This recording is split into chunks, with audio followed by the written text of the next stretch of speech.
Told this is Kermit the Frog's. Yeah, it definitely looks something. like. Does she look like Kermit the Frog? Because she kind of looks like Kermit the Frog, I think. Thank you. Kermit Absolutely. Slays. All right. Well, welcome to our Dunkin Music Lounge. Let's give a big, warm Connecticut welcome to Knox.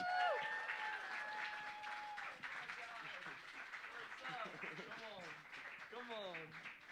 What's up, guys? How we doing? All right.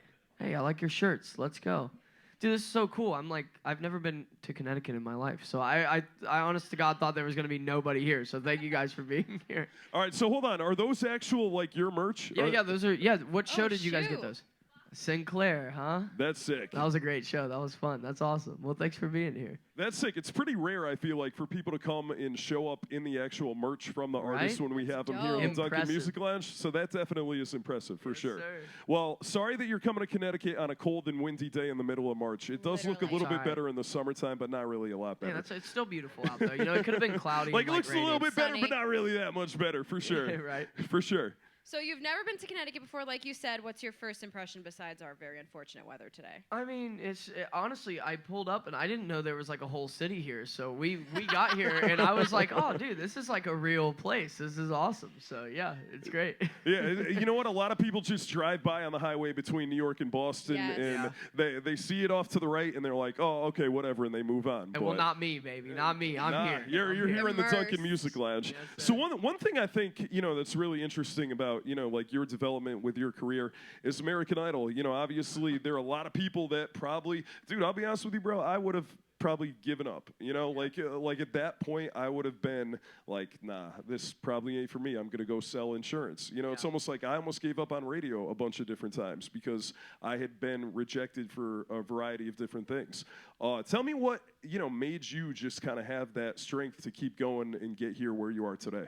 I mean, honestly, well, one, that's nice that you knew about that. Not a lot of people know that I Dude, did that. did my research, bro. That's good stuff. Because my part on American Idol never aired, but I got to go do the show. I met Katy Perry, and honestly, I think part of it was that I'm kind of just really stubborn, and when Katy Perry was really mean to me, and Oh my God.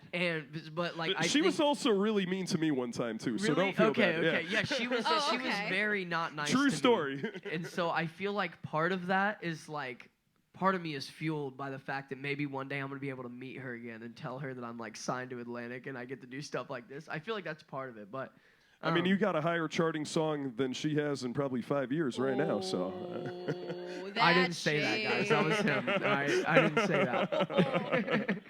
No, but it's just one of those things.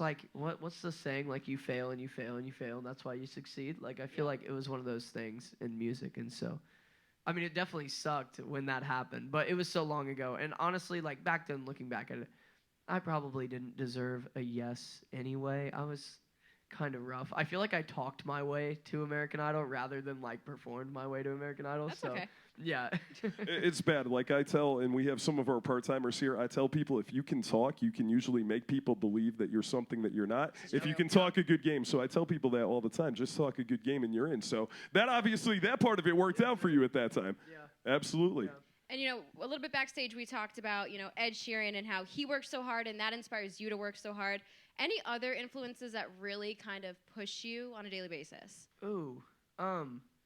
I mean, honestly, just so I live in Nashville, and so I'm around a lot of other artists and a lot of people that do what I am currently doing, and I'm just I'm so competitive, and I want to, so I feel like being around people that have the same drive and the same goals and stuff is I always say I'm not the greatest singer in the world, and I'm not the greatest songwriter, and I'm not the Okay, hold on. Don't sell yourself short. Well, no, but I just but what I can do is even if I'm not naturally gifted with all those things, I can work as hard or harder than anybody else, and so that's kind of what I stick to. Hard work beats talent that doesn't Yeah. work hard. Amen. Absolutely.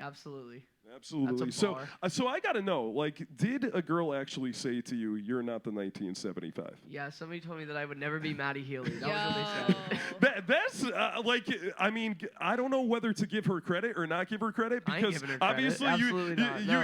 you got a song out of it, but Yeah. to actually say that to somebody is like banana land. It was pretty funny, like, honestly. Like, it was like a 30-second conversation. Like, I don't even know the person's name. Like, it was literally a 30-second conversation that I had. And naturally, it was in, like, L.A. of all the places. So it was well, like, that it was would such, be like, the an place LA where you would thing. get that kind of reference for sure. Yeah. Exactly. Yeah, it was funny. It was funny. So.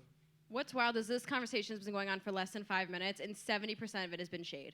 Yeah, Like, right, just right. We're just saying. out here, like, talking. Like, we're spilling I the mean, we tea, weren't guys. going It's for sick. violence today, but But we're apparently that's here. how we ended up with. We chose it. Dude. We chose it.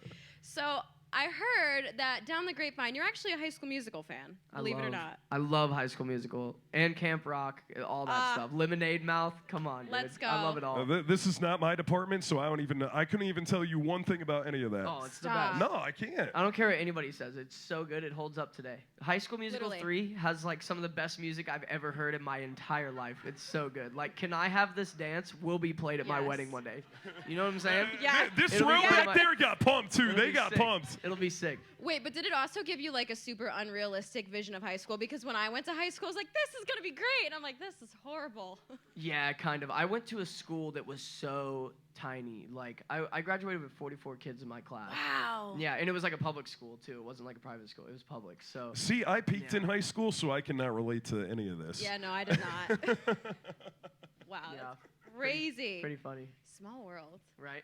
All right, well, Knox is going to perform 3 songs Heck yeah. for everybody, and then we'll do a little bit of Q&A afterwards. So if you have any questions that you're thinking about, come up with them. We'll come out there and ask them to him. Let's give another big round of applause to Knox here in our Dunkin Music Lounge. Dude, are you guys, is this being recorded It or like is. video? Okay, Yes. okay.